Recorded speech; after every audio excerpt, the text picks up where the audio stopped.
Choc d'offres versus choc de demande. Un choc économique, c'est quoi? C'est comme un uppercut, une explosion, un impact, bref, un choc qui a un effet sur l'offre globale ou la demande globale. Cet effet peut être positif Qui claque sa mère. ou bien c'est la loose, donc négatif. On distingue en macroéconomie la notion de choc de demande et de choc d'offre. Choc d'offre. Il s'agit d'un événement qui impacte les producteurs. On parle alors d'un choc d'offre positif quand les coûts baissent, ce qui permet d'augmenter les quantités produites.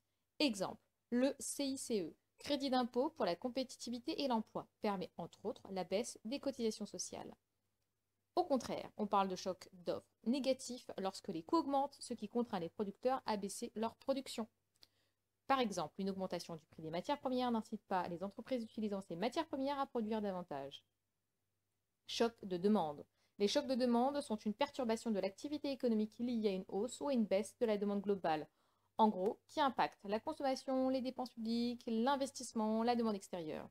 Par exemple, une augmentation des salaires peut favoriser une hausse de la demande et stimuler la production.